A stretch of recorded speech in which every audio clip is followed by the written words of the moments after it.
नमस्कार. भाकरी. लेखिका दीपाली थेटे राव. अभिवाचन अनुराधा कर्वे. वहिनी, आजही उशीर झाला तुम्हाला. चला आता पटापटा घ्या भाकरी थापायला. खोळंबलेत सगळी. पानं घेते मी एकीकडे, म्हणजे गरमागरम वाढता येतील भाकरी पानात. हो हो बाईसाहेब, तुम्ही नका चिंता करू, मी चालवते हात भरभर. सुले, तू पटापट बाहेर नेऊन दे हां.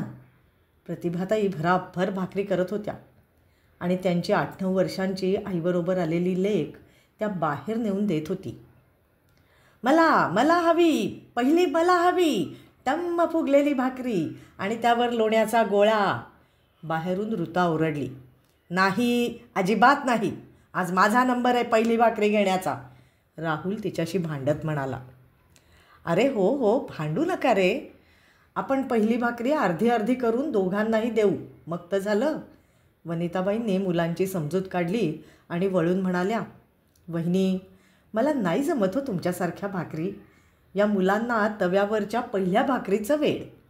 सगळे जेवायला बसले. पातळ लुसलुशीत गरम गरम भाकरी. प्रतिभाताई थापत होत्या. सलू बाहेर नेऊन देत होती. सले, बघत काय बसलीस, जा बाहेर नेऊन दे बघू. प्रतिभाताई लेकीला ओरडल्या तशी सलूची हातातल्या गोल गरगरीत टम्म भाकरीवरची नजर बाजूला झाली. जेवणं उरकली. वनिताबाईंनी सकाळच्या राहिलेल्या पोळ्या प्रतिभाताईंना जाताना दिल्या. घरी आल्यावर त्यांनी त्याच स्टोववर गरम केल्या आणि जेवायला घेतल्या. नवरा जाऊन 3 वर्ष झाली. त्या आणि सलू राहत होत्या एकमेकींना सोबत. 8-10 घरची स्वयंपाकाची कामं करून त्या घर आणि सलूचं शिक्षण करत होत्या. रोज कोणा ना कोणाघरून काही बाही उरलेलं मिळायचं, त्यावर त्या दोघींचं भागायचं. जे मिळेल त्यात समाधान मानावं बघ सलू. परमेश्वराला हात जोडत प्रतिभाताई जेवायला सुरुवात करायच्या. पण सलूच्या डोक्यात मात्र ती तव्यावरची पहिली टम्म फुगलेली गरम गरम भाकरी घर करून बसली होती. खरं तर त्या मुलांच्यामुळेच ही ओढ जास्त वाढली होती. काळ पुढे सरकत होता. यथावकाश सलू ही मोठी झाली. तिचं लग्न ठरलं.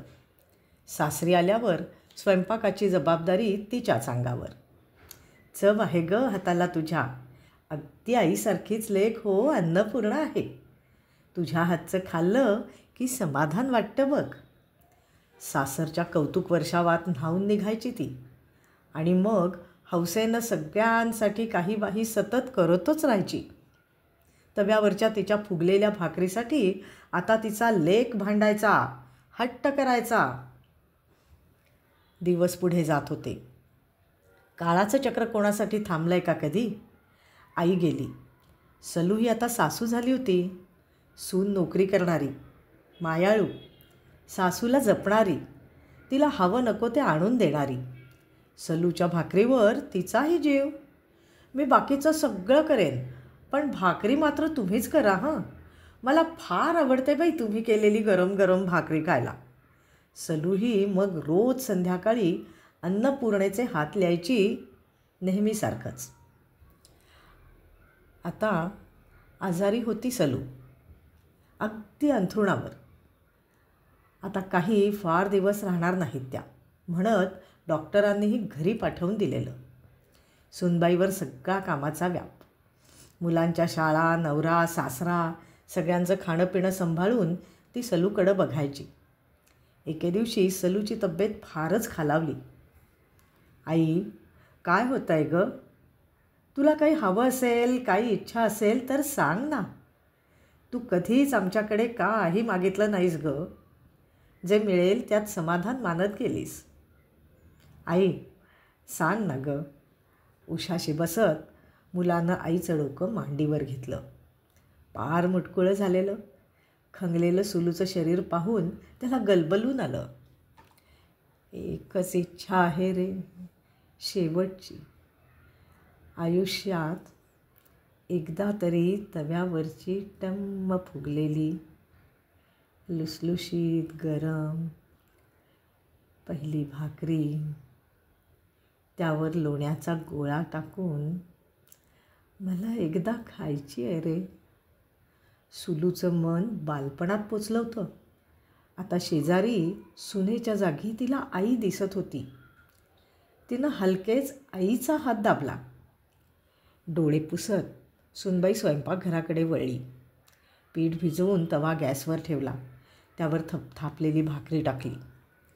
गरम फुगलेली भाकरी तिनं ताटात वाढली. त्यावर कणीदार तुपाचा गोळा दरवळ घरभर पसरला.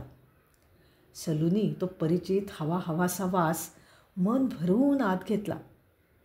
सूनबाई ताट घेऊन बाहेर आली. पण त्या वासाला श्वासात साठवून ठेवत सलू कधीच आनंदाच्या प्रवासाला निघाली होती. तव्यावरची ती पहिली भाकरी तिच्यासाठी स्वप्नच राहिली.